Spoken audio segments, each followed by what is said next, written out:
Class में हम start करने वाले हैं इकोनॉमिक्स। इकोनॉमिक्स हमारा सब्जेक्ट है और आज की इस क्लास में basically we will going to start with the introduction of micro economics. ऐसा नहीं है आपने पहले इकोनॉमिक्स पढ़ी नहीं है, ऑफ कोर्स आप पहले अपनी, अगर आप कॉमर्स स्टूडेंट है तो आप ऑलरेडी 11th में माइक्रो इकोनॉमिक्स पढ़ के आए हैं या फिर 12th में, एज यू नो अब थोड़ा चेंज हो गया है। और अगर आप कॉमर्स स्टूडेंट नहीं हैं, आप किसी और स्ट्रीम से थे पहले और अब आप बीकॉम या बीबीए या फिर आप बीकॉम प्रोग्राम या ऑनर्स कर रहे हैं, तो आप माइक्रो इकोनॉमिक्स सब्जेक्ट को, इसका मतलब क्या है, what is the basic meaning of micro economics, that we will going to do in this particular class, right? So let's start. What is micro economics? It is a branch of economics जहाँ पे हम एक individual से related बहुत सारी चीजें पढ़ेंगे। जब हम माइक्रो की बात करते हैं तो हम एक इंडिविजुअल से डील कर रहे होते हैं, लेकिन जब हम मैक्रो इकोनॉमिक्स की बात करते हैं तो हम ओवरऑल एक नेशनल लेवल पे कुछ चीजें डिस्कस कर रहे होते हैं, राइट? जैसे कि अगर मैं ये बोलूं कि मुझे एक मिस्टर एक्स है, उनकी एक इंडिविजुअल बायर है, एक कंज्यूमर है, उनकी डिमांड के बारे में डिस्कस कर रही हूँ कि वो क्या क्या खरीदना चाहते हैं अपने बजट के अकॉर्डिंगली। और जब मैं पूरे देश की, if I am talking about macro, तो वहां पे हम सिर्फ एक मिस्टर एक्स की बात नहीं करेंगे, हम एक कंज्यूमर की बात नहीं करेंगे, हम ओवरऑल मार्केट की बात करेंगे। मार्केट में जितने भी कंज्यूमर्स हैं या बायर्स हैं, we are talking about them. तो you can understand, when I am talking microeconomics, it means we are dealing with individual, and when I am talking about macroeconomics, I am dealing with aggregate, overall total, right? तो micro word कहाँ से आया? Micro word आया है एक Greek word से, माइक्रोज बोलते हैं यानी कि स्मॉल। और मैक्रो वर्ड कहाँ से आया है? That is again a Greek word जिसका मतलब होता है बड़ा, लॉन्ग या ह्यूज, ठीक है? यानी कि जब मैं एक मिस्टर एक्स की बात कर रही हूँ तो मैं माइक्रो लेवल पे डिस्कशन कर रही हूँ, but when I am talking about overall consumer in Indian market, या फिर मैं एक बहुत बड़ी मार्केट में सारे कंज्यूमर्स की या बायर्स की बात कर रही हूँ, then I am talking about macro. This is just an example, ठीक है? तो basically micro and macro, these are the two branches of economics, right? अब क्वेश्चन ये आता है, व्हाट इज इकोनॉमिक्स? देखिए, बहुत सारे इकोनॉमिस्ट ने ना बहुत ज्यादा वर्कआउट किया in order to get a perfect definition for economics. Basically what is a economics? Economics is a study, और जिस स्टडी में आप क्या डिस्कस कर रहे हो, you are discussing human behaviour. आपको ये चीज बहुत अच्छे से पता है कि ह्यूमन वांट्स अनलिमिटेड है। अगर मैं आप ही की बात कर रही हूँ, तो जब मैं आपसे ये बात बोलूंगी आपकी क्या चाह है या आपका डिजायर क्या है, व्हाट इज योर वांट्स, तो आपकी जैसी आप पहले बोलोगे हाँ मुझे ना ये चीज चाहिए, जब आपको वो मिल जाएगी यू विल से मुझे अब वो भी चाहिए। तो बेसिकली जो ह्यूमन बीइंग्स है उनकी अनलिमिटेड वांट्स हैं, बहुत सारी वांट्स हैं, लेकिन प्रॉब्लम क्या है, जो हमारे पास रिसोर्सेज हैं उन वांट्स को पूरा करने के लिए वो बहुत सारे नहीं हैं। अगर मैं मार्केट जा रही हूँ और मेरे पास 1,000 रुपीज हैं और मुझे ये पता है कि मुझे जो भी खरीदना है that I need to do in that 1,000 rupees, it means I need to think on कि मुझे क्या चूज करना है इतनी सारी चीजों में, बिकॉज मेरे जो रिसोर्सेज है, यहाँ पे रिसोर्सेज का मतलब क्या हुआ, वो 1,000 रुपए, ठीक है, जिनके थ्रू आप उन वांट्स को पूरा कर सकते हो। मुझे उसके हिसाब से चूज करना पड़ेगा मुझे क्या खरीदना चाहिए और क्या नहीं। सो बेसिकली एक इकोनॉमिस्ट हैं जिनका नाम है अल्फ्रेड मार्शल, उनके हिसाब से economics is the study of human beings. Robin की बात करूं तो Robins what he says, it is the study of choice under condition of scarcity. Scarcity मतलब आपके पास कमी है रिसोर्सेज की, आपके पास आपकी वांट्स तो बहुत सारी हैं, बट आपकी जो रिसोर्सेज हैं वो बहुत कम है, आपको उसी के अकॉर्डिंग अपनी वांट्स को पूरा करना है। तो रॉबिन्स के हिसाब से ये एक वो स्टडी है जहाँ पे आपको अपनी स्कार्सिटी को देखते हुए डिफरेंट वांट्स में चॉइस करना है, आपको क्या लेना है और क्या छोड़ना है, राइट। और जब मैं एल्फ्रेड मार्शल की बात कर रही हूँ, as per him it is the study of human beings, जो उनकी रोजाना का वो क्या बिहेवियर क्या होता है उनका, जब भी वो चीज कुछ खरीद रहे हैं या उनको अपनी वांट्स फुलफिल करनी है, what is the behavior of human beings. So we can understand economics is a science which study human behavior as a relationship between ends and scarce means which have alternative uses. यानी कि human behaviour में आपको क्या check करना है, क्या study करना है, रिलेशनशिप, किस तरह के रिलेशनशिप की यहाँ पे बात हो रही है, relationship. If I'm talking about relationship, what kind of relationship they want, they are asking of, sorry, what kind of relationship they are talking about, किन दो चीजों के बीच का रिलेशनशिप, एंड मतलब wants, scarce means मतलब resources जिसके alternative uses होते हैं। yes, let's start with the example of Mr. X. एक Mr. X है, राइट, इनके पास 1000 रुपीज़ है, ही has the budget of rupees 1000। तो ये जो 1000 है ना, इसको आप ये बोल सकते हो ये मिस्टर एक्स के रिसोर्सेज हैं, right, this is the resources of mister x, right. अब मिस्टर एक्स की अगर मैं वांट्स की बात करूं तो मिस्टर एक्स की 3 वांट्स है that he wants to fulfil, ठीक है। तो मिस्टर एक्स की वांट्स क्या क्या है, लेट वी डिस्कस दैट। इनकी वांट्स ऐसी है, एक तो इन्हें बुक खरीदनी है, एक इनको बहुत इंपॉर्टेंट बुक बाय करनी है जिसका कॉस्ट है 500 rupees. At the same time he wants to watch a movie also जिसकी कॉस्ट इनको पड़ेगी 500 rupees. At the same time he has the need of shoes also, so वो आप इनको पड़ेंगे 1000 रुपीज़ की, राइट। तो अब अगर मैं अब आपको मिस्टर एक्स बना दूं तो आप में से कुछ ऐसे होंगे जो बोलेंगे एक काम करते हैं मूवी देख लेते हैं, एक 500 रुपये बचा लेंगे, बट आपको ना अपने रिसोर्सेज का फुल यूटिलाइजेशन करना है। या आप ये कर सकते हो 500 की मूवी देख लो, 500 का बुक ले लो, तो आपकी 2 नीड्स पूरी हो जाएंगी। या फिर आप में से कुछ मिस्टर एक्स ऐसे भी होंगे जो कहेंगे भाई नहीं शूज़ ले लेते हैं, आई वी डोंट नीड।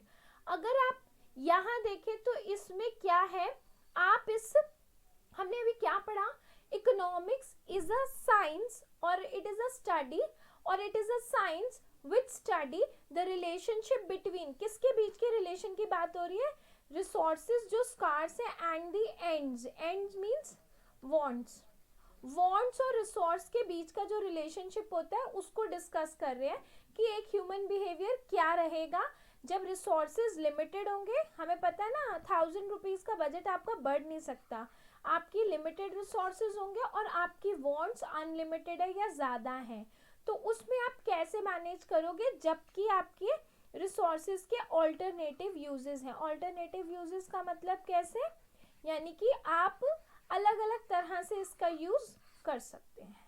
तो बेसिकली जब हम माइक्रो इकोनॉमिक्स की बात कर रहे हैं तो हम कैसे एक इंडिविजुअल बायर की डिस्कशन कर रहे हैं, right. So this is basically your economics, इसे इकोनॉमिक्स बोलते हैं, राइट। अब यहाँ पे अगर पढ़ेंगे दोबारा से मैं एक बार रीड कर रही हूँ, it is a science which studies human behaviour as a relationship between ends and scarce means which have alternative uses. किसके ऑल्टरनेटिव यूज की बात हो रही है, स्कार्स रिसोर्सेज के, राइट।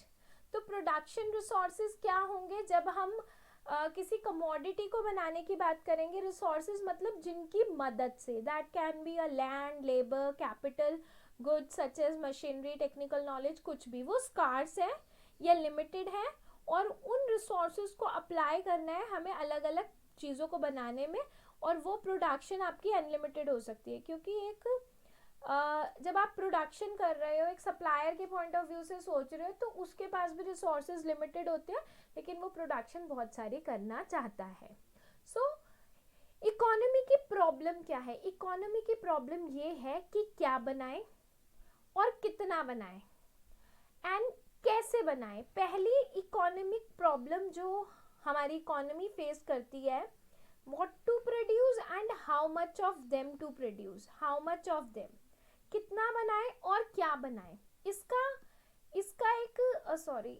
एक बहुत बेहतरीन एग्जाम्पल या फिर इसको समझाने के लिए मैं आपको सिर्फ ये बोल सकती हूँ कि जब आप इस लाइन को पढ़ रहे हो तो व्हाट दे मीन कि आप किस तरह के गुड्स को बनाना चाहोगे। Let we discuss. अगर मैं बोल रही हूँ सेंट्रल प्रॉब्लम क्या है इकोनॉमी की, फर्स्ट है व्हाट टू प्रोड्यूस, क्या बनाए, what to produce and how much to produce, right. अब व्हाट टू प्रोड्यूस की प्रॉब्लम क्या है, आपको क्या बनाना चाहिए, आपको कंज्यूमर गुड्स बनाना चाहिए जो consumers day to day life में चाहते हैं, कंज्यूमर गुड्स बनाने में फोकस करना चाहिए, या कैपिटल गुड्स बनाने में। अब कंज्यूमर गुड्स होते हैं जिसमें पैसे कम लगेंगे आपको बनाने में, लेकिन जब मैं कैपिटल गुड्स की बात कर रही हूँ तो कैपिटल गुड्स का मतलब क्या है, कैपिटल गुड्स का मतलब है machinery and all, right. Capital goods means machinery and all, machinery हो गई, बाकी चीजें हो गई जो कि आपको कंज्यूमर या कोई फर्दर प्रोडक्शन में हेल्प करती है, तो इसमें पैसे ज़्यादा लगते हैं। तो now it is the decision of the producer कि उसको सोचना है कि उसे क्या बनाना है और कितना बनाना है, राइट। सो सबसे पहली central problem of an economy क्या है, व्हाट टू प्रोड्यूस और उसे कितना बनाना है। दूसरा है हाउ टू प्रोड्यूस, बनाना कैसे है और क्या रिसोर्सेज और क्या टेक्नोलॉजी यूज होगी। बनाना कैसे है, how to produce that is by whom and what resources and technology, आपको बनाना कैसे। अब बनाना कैसे का मतलब यहाँ पे क्या है, हाउ टू प्रोड्यूस का आंसर क्या है, हाउ टू प्रोड्यूस का आंसर ये है कि आपको कौन सी टेक्नोलॉजी यूज करनी है। आपको लेबर इंटेंसिव टेक्नोलॉजी चाहिए, लेबर इंटेंसिव या कैपिटल इंटेंसिव टेक्नोलॉजी यूज करनी है, ठीक है। लेबर इंटेंसिव टेक्नोलॉजी कौन सी होती है, लेबर इंटेंसिव जिसमें मोर ऑफ लेबर यूज हो, मतलब आप लेबर ज़्यादा एम्प्लॉय करते हो, मोर ऑफ लेबर मजदूर ज़्यादा यानी कि मैन पावर ज़्यादा यूज़ करो। कैपिटल इंटेंसिव का मतलब है जिसमें मशीनरी का ज़्यादा यूज़ हो। अब ये मुझे आपको बताने की ज़रूरत नहीं है कि मशीनरी के थ्रू बनाना बेटर है या लेबर के through, that is your choice, that is your budget, आपके पास कितने पैसे हैं, क्योंकि ज़्यादा पैसे मशीनरी में भी लग सकते हैं, लेबर में थोड़ा कम लगेंगे। स्पीडीली चाहते हो तो capital intensive is a better option, थोड़ा सस्ता चाहते हो तो labour intensive technique is a better option. तो आपको चूज करना है, राइट। उसके बाद है आपको बनाना किसके लिए। Next point is for whom to produce, आपको बनाना किसके लिए, और total of amount of production, मतलब आप सोसाइटी में किस कंज्यूमर या फिर किस कस्टमर ग्रुप के लिए बना रहे हो। For whom to produce, for whom to produce यानी कि आप सोसाइटी के किस कस्टमर के लिए बना रहे हो। हाई लेवल कस्टमर के लिए आप बना रहे हो, मिडिल क्लास के लिए बना रहे हो, या लोअर लेवल के लिए बना रहे हो। आपको पता है सबकी बार्गेनिंग पावर भी अलग अलग होती है। लो क्लास के लिए बना रहे हो, ठीक है। So you have to decide, high के लिए बनाओगे तो क्वालिटी फोकस ज़्यादा होगा and it can be an expensive more, तो आपको उस तरह से चूज ज़्यादा करना पड़ेगा। Next is your production possibility curve. जब मैं एक प्रोड्यूसर के पॉइंट ऑफ व्यू से समझ रही हूँ या बता रही हूँ तो आपको क्या करना है, जब आपके पास रिसोर्सेज कम है, यहाँ पे प्रोडक्शन पॉसिबिलिटी कर्व का मतलब क्या है, यानी कि किस तरह से वो अलग अलग कॉम्बिनेशन जिसमें आप मैक्सिमम 2 गुड्स बना सको और अलग अलग डिफरेंट ऑल्टरनेटिव कॉम्बिनेशंस, यानी कि आप ये कह सकते हो पीपीसी पे जितने भी पॉइंट्स एलोकेट किए जाते हैं या लाए करते हैं वो आपको क्या बताता है। प्रोडक्शन पॉसिबिलिटी कर्व, वर्ड से ही आपको समझ आ रहा होगा, प्रोडक्शन पॉसिबिलिटी कर्व क्या होता है, ठीक है। If I am talking about PPC, this is your production possibility curve. ये आपका सोचिए लैंड है, ये पूरा पोर्शन आपका लैंड है। एक फार्मर क्या चूज करेगा, उसको 2 गुड्स बनाने हैं, एक बनाना है उसको ऐसे लगता है मार्केट में 2 गुड्स की ज़्यादा 2 गुड्स की ज़्यादा डिमांड है, तो he want to produce 2 goods at the same time, right. वो कैसे बनेगा, लेट मी टेल यू। जैसे कि आपको मैंने बताया ये लैंड है और अब आपको डिसाइड करना है आपको कितना क्या बनाना है। लेट्स सी 2 गुड्स है और उन 2 गुड्स में आपको ये देखना है कि आपको कौन से वाले गुड्स की प्रोडक्शन करनी है। लेट्स सी एक कॉटन है और दूसरा फूड ग्रेन है। फूड ग्रेन कोई भी हो सकता है, ये 2। तो आपको इन दोनों में अलग अलग कॉम्बिनेशन, यानी कि लैंड, इस लैंड पे आप अगर इतना कॉटन बना रहे हो, सॉरी इतना कॉटन और इतना फूड ग्रेन, लेट्स सी, ठीक है। अब आप क्या कर रहे हो, एक पॉइंट आपका पीपीसी, ये आपका जो कर्व है, let's we give this name A B, ये ए बी आपका पीपीसी है। अगर आप इस पॉइंट इतना बना रहे हो, आप कॉटन इतना बनाना चाहते हो और फूड ग्रेन इतना, आप कॉटन इतना बनाना चाहते हो, फूड ग्रेन इतना, आप कॉटन इतना बनाना चाहते हो और फूड ग्रेन इतना। So these are the different C1, C2, C3, ये अलग अलग लेवल्स है, राइट। तो इसके थ्रू ये जो अलग अलग कॉम्बिनेशंस हैं, दैट इज इन सारे कॉम्बिनेशन, ऑल्टरनेटिव कॉम्बिनेशन को अगर मैं ज्वाइन कर दूं तो this is the maximum, this is your production possibility curve, यानी कि मैक्सिमम प्रोडक्शन आप एक रिसोर्स का बेस्ट यूज करते हो विदाउट वेस्टेज।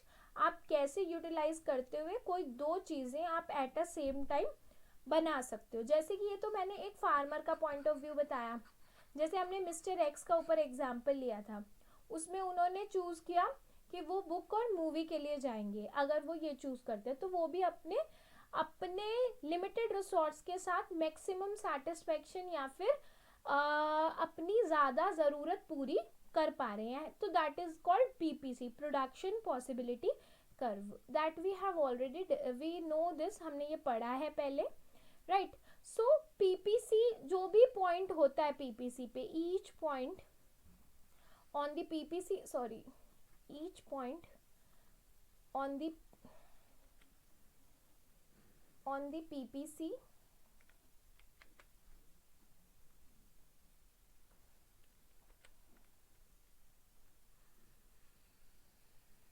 ठीक है, that will give you the maximum satisfaction, जिसमें आप अपने रिसोर्सेज का बेस्ट यूज कर रहे हो, right. So this is your PPC. ये रहा, जैसे कि अगर मैं बोलूँ वाई एक्सिस पे आपने एरोप्लेन ले लिया और एक्स एक्सिस पे आपने फूड ग्रेन ले लिया, राइट। तो ये आपका पीपीसी है, यानी कि इस पे जितने भी ये पॉइंट्स हैं वो डिफरेंट कॉम्बिनेशन बताएंगे कि एरोप्लेन की मैन्युफैक्चरिंग कितनी करोगे, प्रोडक्शन कितनी रहेगी और फूड क्रॉप की कितनी रहेगी, right.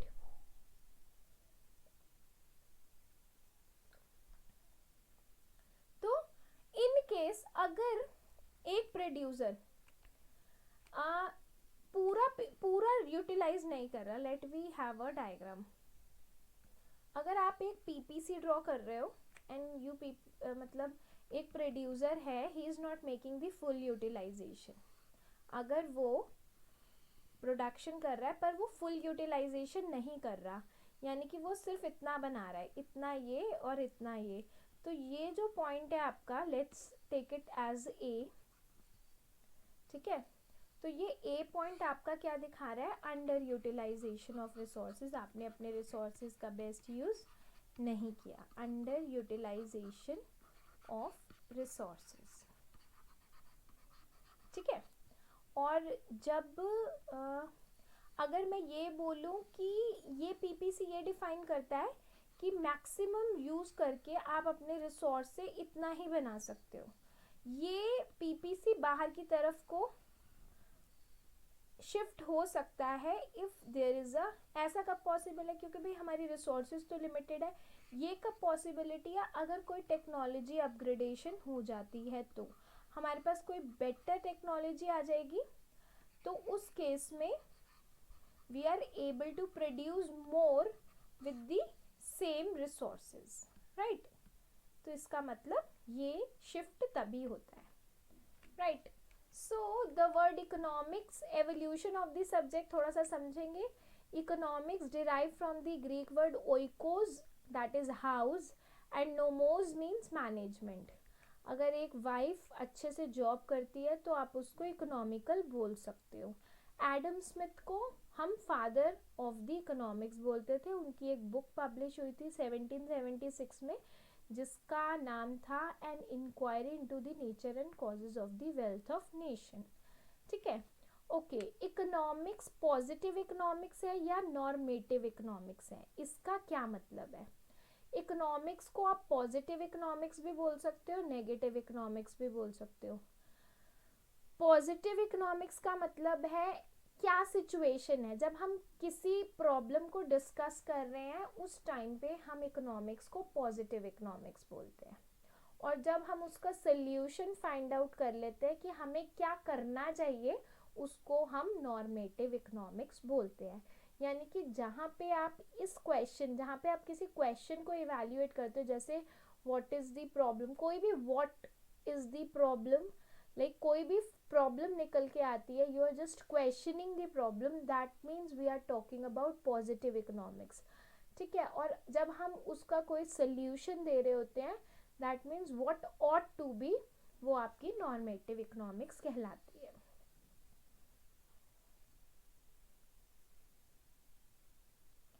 This is your positive economics, this is your normative economics. If there is economic depression and okay, if there is economic depression and government increases its consumption expenditure, depression is likely to get corrected. ठीक है, तो यहाँ पे economic depression जो है that is your positive economics, उसमें problem को बताया जा रहा है। If there is economic depression, government of the country should increase its consumption expenditure. This is a normative economics, right? जहाँ पे आप किसी चीज़ का solution दे रहे हो, that is your normative economics. ठीक है? This is the difference. Art और science, economics इकोनॉमिक्स साइंस है या आर्ट है। बेसिकली साइंस का मतलब होता है थ्योरेटिकल नॉलेज। ठीक है, थ्योरेटिकल नॉलेज को आप साइंस बोलते हैं, जबकि आर्ट का मतलब होता है किसी चीज़ को प्रैक्टिकली करना, हाउ टू प्रैक्टिस और टू डू इट। ठीक है, that means how to practise और डू इट।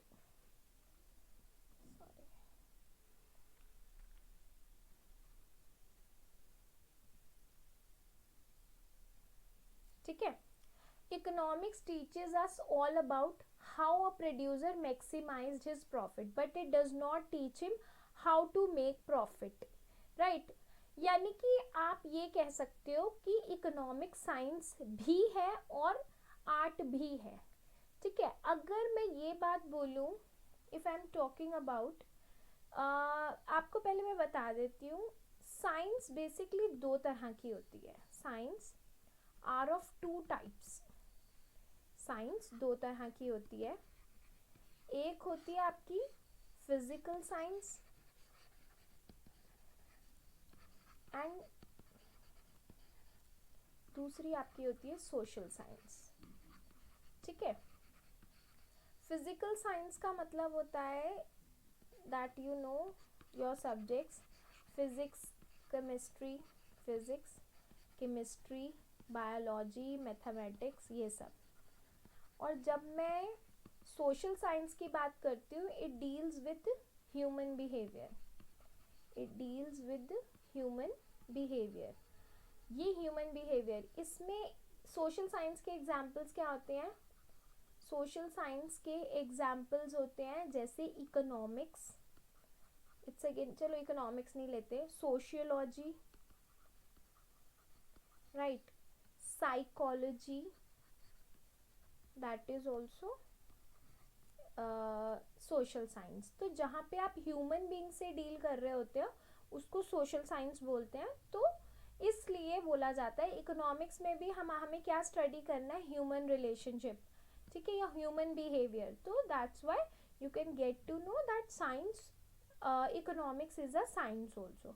और आर्ट मतलब किसी चीज़ को प्रैक्टिकली अप्लाई करना, that we also do in economics, that's why it's an art as well as science, right. Demand and supply हम नेक्स्ट वीडियो में भी डिस्कस करेंगे। हमें ये पता है डिमांड का मतलब होता है जब आपको किसी चीज़ को खरीदने का डिज़ायर हो, चाह हो, और आपके पास उतनी परचेजिंग पावर भी हो उसे खरीदने की, तब आप उस चीज़ की, उस कमोडिटी की डिमांड कर सकते हो। Demand is desire backed by purchasing power. A buyer or consumer does not desire a commodity but has some power or wherewithal to purchase it at a price. जब आप किसी price पे उस particular time पे उसको खरीदने की हिम्मत रखते हो, then you can say you are a buyer, ठीक है। और जिस प्राइस पे सप्लायर आपको मार्केट में उस प्राइस पे दे रहा हो, उस प्राइस पे आप खरीदने का वो रखते हो, जज्बा रखते हो, और you have the purchasing power, ठीक है।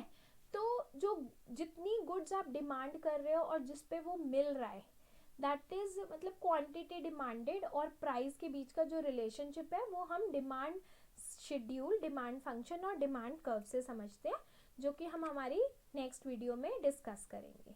इसमें हल्का हम थोड़ा सा देख लेते हैं। आपको पता है ना, आपकी डिज़ायर तो बहुत बड़ी बड़ी होती है, you want to buy this that that, but the thing is आप किस किस को खरीद सकते हो, that depends on the price of that commodity, right. तो उस चीज़ के प्राइस से डिसाइड किया जाता है कि आप उसको कितना खरीद सकते हो या नहीं खरीद सकते, ठीक है।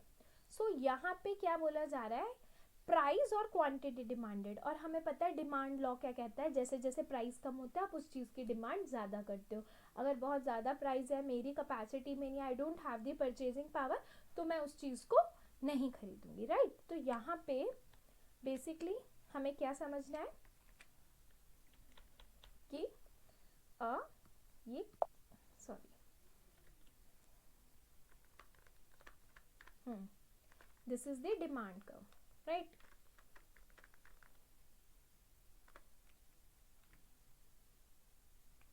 ओके, सो यहाँ पे हमने देखा कैसे प्राइजेस दे रखा था वर्टिकल एक्सिस पे और क्वांटिटी डिमांड दे रखी थी हॉरिजॉन्टल पे। और हमें ये भी पता है, नेक्स्ट क्लास में हम नेक्स्ट वीडियो में डिस्कस करने वाले हैं कि डिमांड और प्राइस का इन्वर्स रिलेशनशिप होता है, जिसकी वजह से जो कर्व बनता है डिमांड का वो डाउनवर्ड स्लोपिंग होता है, ठीक है। There exist at any time a definite relationship between the price of a good and the quantity producer of goods are willing to. अब ये तो मैंने आपको कंज्यूमर के पॉइंट ऑफ व्यू से बताया, जब मैं सप्लायर के पॉइंट ऑफ व्यू को डिस्कस करूंगी तो वहाँ पे क्या होता है कि मार्केट में जो प्राइस है उसके हिसाब से प्रोड्यूसर डिसाइड करता है वो कितनी सप्लाई करेगा, वो कितना प्रोड्यूस करेगा।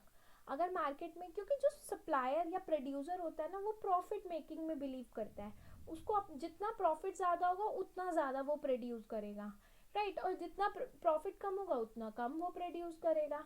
तो बेसिकली जो सप्लाई, अगर सप्लायर या प्रोड्यूसर के पॉइंट ऑफ व्यू से बोलूँ तो कितनी क्वांटिटी वो बनाएगा या सप्लाई करेगा वो डिपेंड करता है उसके प्राइस पे। प्राइस ज़्यादा होगा तो वो ज़्यादा सप्लाई करेगा, राइट। तो अगर इस relationship between price and quantity supplied को मैं शेड्यूल में दिखाऊं, जैसे जैसे प्राइस बढ़ेगा सप्लाई उतनी ज़्यादा बढ़ेगी, राइट। सो ये आपका इस तरह का अपवर्ड स्लोपिंग सप्लाई कर्व होता है, ठीक है। सो बेसिकली, और अगर मैं इक्विलिब्रियम की बात करूं, what is your equilibrium level of price and quantity, तो वो डिफाइन किया जाता है जहाँ पे डिमांड और सप्लाई आपस में एक दूसरे को कट करते हैं, राइट। तो दैट इज दी, यानी कि ये जो ये वाला पॉइंट है, ये वाला पॉइंट ये आपको क्या बता रहा है, ये वाला पॉइंट आपको क्या बता रहा है कि यहाँ पे सप्लाई और डिमांड बराबर है और यहीं से डिसाइड किया जाता है किस प्राइस पे इक्विलिब्रियम क्वांटिटी क्या है और इक्विलिब्रियम प्राइस। आपका डिमांड और सप्लाई जहाँ कट होता है, यानी कि कितनी चीज़ की डिमांड है और कितना चीज़ की सप्लाई है। अगर मैं ऊपर इस पॉइंट पे बात करूँ तो यहाँ पे क्या है, सप्लाई ज़्यादा है लेकिन डिमांड कम है, राइट। और अगर इसकी बात करूँ तो डिमांड ज़्यादा है, सप्लाई कम है। सो जो इक्विलिब्रियम क्वांटिटी या इक्विलिब्रियम प्राइस का पॉइंट है वो ये पॉइंट होता है जहाँ पे डिमांड कर्व और सप्लाई कर्व आपस में कट होते हैं। तो you can see the theory as well, ठीक है। Okay, next is your yes, that is all about your micro economics. तो यहाँ पे आपको समरी में बता दिया गया है इकोनॉमिक्स में आप क्या स्टडी कर रहे हो, human choice among different uses of scarce resources. It is a social science as well. और यहाँ पे हम सेंट्रल प्रॉब्लम्स डिस्कस करते हैं, डिमांड एंड सप्लाई क्या होता है, market can be of various form, वो हम आगे पढ़ेंगे, इक्विलिब्रियम पॉइंट्स क्या बोलते हैं, and there are certain questions to do, right. So this is the basic introduction about microeconomics. I think you people understand what is PPC, production possibility curve क्या होता है, राइट। और माइक्रो इकोनॉमिक्स किसको कहते हैं, इसकी डेफिनेशन का मतलब क्या है, और हमें बेसिकली थोड़ा थोड़ा डिमांड एंड सप्लाई भी समझ आ गया। लेकिन मैं अब आपको ये बता दूँ, डिमांड एंड सप्लाई हम अगले चैप्टर में और अगली वीडियो में डेफिनेटली थॉरोली करने वाले हैं and in depth, right. So thank you so much.